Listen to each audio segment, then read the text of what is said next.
And returning now to our top story, lawmakers from across the political spectrum are condemning the deadly shooting of conservative activist Charlie Kirk.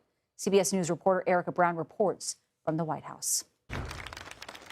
President Trump paid tribute to conservative activist Charlie Kirk during remarks Thursday at a 9/11 memorial event at the Pentagon and announced he would posthumously award him with the Presidential Medal of Freedom. We miss him greatly, yet I have no doubt that Charlie's voice and the courage he put into the hearts of countless people, especially young people, will live on. Kirk's assassination has sparked bipartisan condemnation of political violence and prompted extra security measures. CBS News has learned President Trump's remarks were moved to an interior courtyard out of an abundance of caution. We will not be doing any public events anytime soon until we have a better handle on greater security controls. Republican Congresswoman Nancy Mace is just one of a number of lawmakers adjusting their plans in light of the assassination. House Speaker Mike Johnson says increased security for lawmakers is under consideration. We're in a deliberate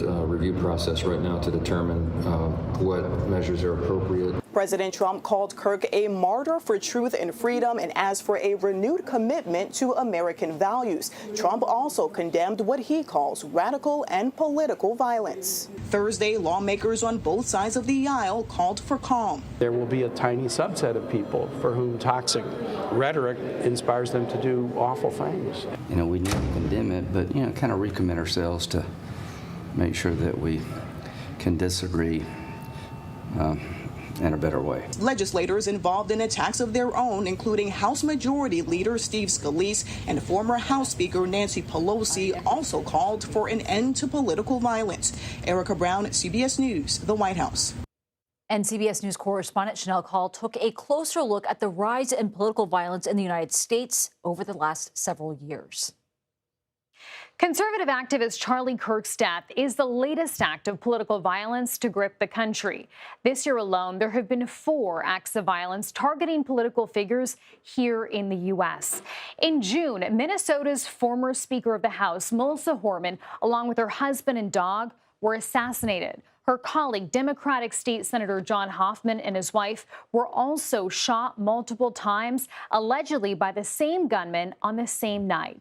Now, 2 months earlier in April, an arsonist had burned part of Democratic Pennsylvania Governor Josh Shapiro's home.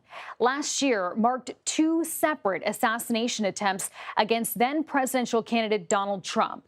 In July, a man shot at Trump during a political rally in Butler, Pennsylvania. He killed one rally attendee and wounded 2 others. Almost exactly 2 months later, in September, another man was caught with guns positioned near Trump's golf course in Florida. But Secret Service had intervened before any shots were fired at the president. The suspect in that case is now on trial.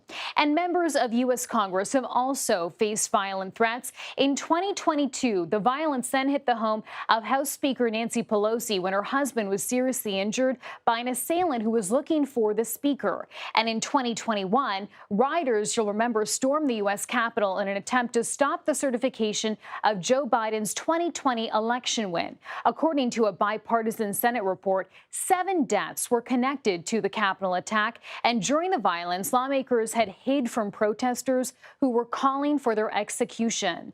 The decade started, though, with 2 incidents targeting the private residences of political and legal officials. The FBI had foiled an attempt to kidnap Michigan Governor Gretchen Whitmer at her vacation home in what prosecutors said was an attempt to start a civil war. And a self-described anti-feminist had killed the son of a federal judge at her home in New Jersey over his disagreements with her rulings. The judge's husband was also wounded. Now, this timeline here only scratches the surface of recent political violence. A Reuters analysis found that at least 300 incidents of political violence between January 2021 and the 2024 presidential election. That includes high-profile assassination attempts to fights that escalated over political signage. Shanelle Kaul, thank you. I want to bring in now Gina Ligon. She is director of the National Counterterrorism Innovation, Technology and Education Center. Gina, thank you very much for joining us.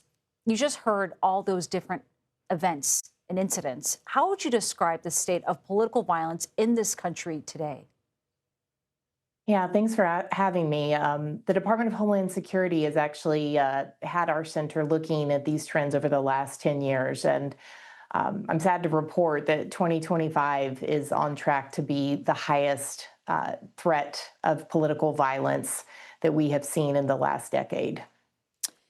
This is not just one incident that strikes the people that are there. How do violence and the fear of violence threaten democracy itself? Yeah, I mean, it's not just these political figures, right? It's also we're looking at civil servants, we're looking at elected officials. I mean, just last week alone, we've had threats of murdering an ICE agent, we've had threats of beheading the president, we've had threats of killing judges.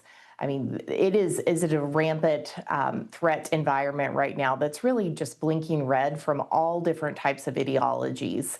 And so when you think about these people who serve in these positions, who are often serving in them for ideological reasons themselves, they want to keep us safe.